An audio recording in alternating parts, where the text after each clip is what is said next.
Hey everybody, welcome to Go For Good Living Homestead. But we're not on our homestead, we're on off-grid with Brad and Kelly's homestead. Yeah, so Daniel is so gracious in helping me out with every step of the way here on building this 24 by 24 tiny home or tiny cabin. And we're taking every step of the way and bringing you guys with us, which is absolutely amazing. You know, I wish that I had a step-by-step that I could be watching before we get out here and then go, okay, yeah, I know what we're doing next. So today we are cutting posts. Yes. We have two methods here. On this side here, we're going to have a small porch, and Kelly had talked about that she might want to put like a 3-foot porch all the way around it eventually, but we're starting right here, and we have these stilts, these posts here, that have to be cut off, but we don't have enough room here, so we're looking at our options. Mm-hmm. Yeah, so we can't get over there on this side. With the skill saw, you have to. It only cuts in 2 inches. So 2 inches, 2 inches, 2 inches is a 6-inch diameter. Well, actually 5 and 5.5. Right. But still, it leaves a little wedge at the top with that. But seeing that there's a post right beside it, we can't do that. So we're gonna have to take chainsaw and we're gonna watch it real carefully. I mean, these are critical, but they're not that critical. But right. we're gonna cut as well as we possibly can.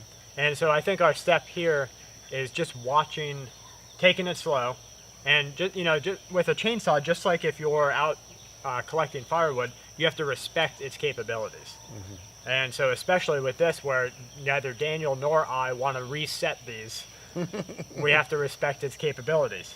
Yes. And just take it slow, and you know, if you have to back it out and check it and see what's going on, that's okay. Yeah.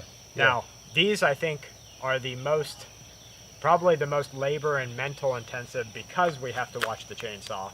The rest of them we're just going to be zipping through with that circular saw. Oh yeah, we'll just cut them right through the circular saw. Well, it depends on how these go. We might cut them all with the chainsaw. Yeah, because you said we have a 1-inch variation on the top, right? Yeah, we have a 1-inch variation on the top. It's actually the band will go 1 inch from the top of these. I mean, it'll vary as we go, but as long as our band is above this, because the 3/4 inch plywood is going to sit down on top of the bands, and we don't want these posts sticking up in any way that would hit that 3/4 inch plywood, and then you would have a hump in your floor. So, yeah, right. So we don't want that at all. So we're going to leave them 1 inch down from the top of the floor. You know, that way we can spray a little foam in there and insulate that little section too. So that's right. Okay, so let's get to work. Okay.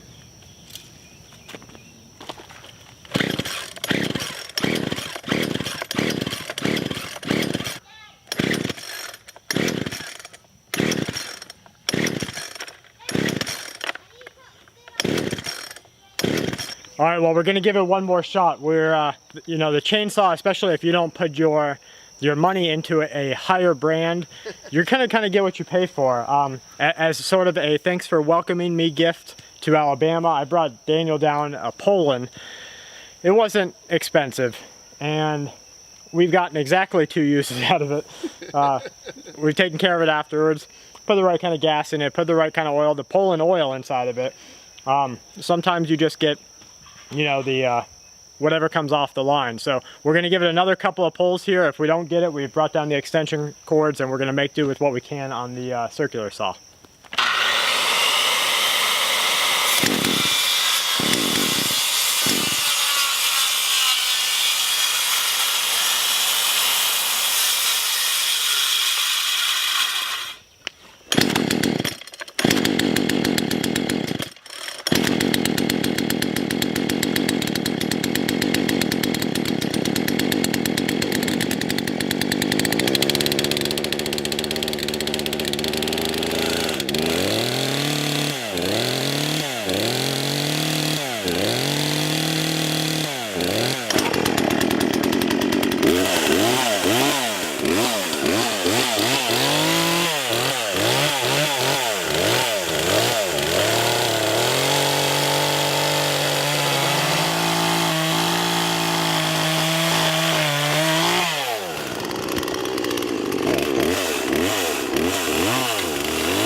Okay, guys. Well, we got the chainsaw to work. Mm-hmm. So we're thankful for that. It definitely makes this a lot quicker.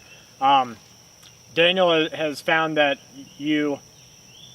and you guys know this, quickness doesn't always come easy. Yeah, that's true. So you know, Daniel said, okay, I gotta wait for a minute, because you know, running that chainsaw, and I'm sure you guys have run chainsaws too. Your hands are jittering. You feel, you know, like you're the chainsaw. Yeah, your hands are. Yeah. Okay. But it's definitely making it a lot quicker. We are moving on to the final step. And what do you think? Are we just gonna chainsaw all of them? Yeah. Well, unless you want to do some with a circus saw. I, Would y'all like to see someone with a circus saw? maybe we should do a couple. Yeah, okay. We'll do a couple with circus saw, so you can see the way of going around all four sides. Right. And but yeah, so Okay, so that's the next step. We're gonna get these cut, and then see you guys soon. all right.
All right, guys, we got everything taken care of really quick.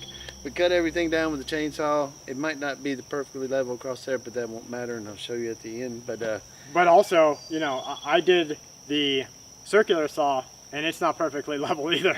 Yeah, because you got to make 4 cuts around there. Yeah, but we did get that part done, so we're completely cut at the level. Like Daniel said, we do have a little bit of variation, a little bit of leeway, because we're doing 2x10s. And the biggest thing, I guess, is even if you're doing it yourself and you make a mistake, you can come back from it, right? Mm-hmm. Oh yeah, you can fix it. There ain't nothing on this house that caulk can't fix. Yeah, right.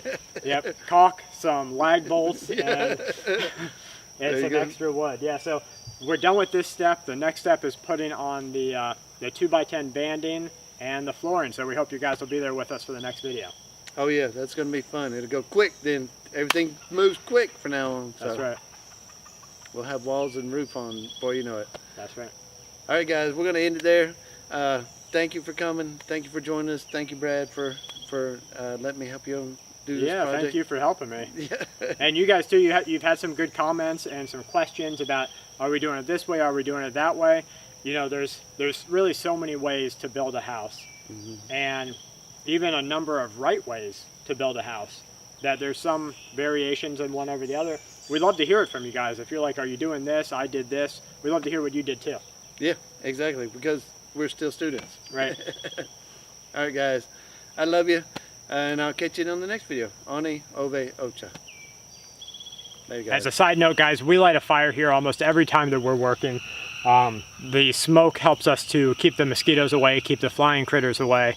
For me personally, I just have a big pull towards the instinctual comfort of a fire.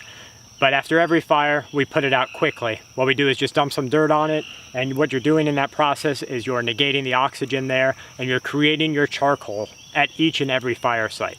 So So I hope that you guys will do that too. Next time you have a fire, dump some dirt over it very quickly, create your own charcoal, sift that out, and put it away for times that you might need it.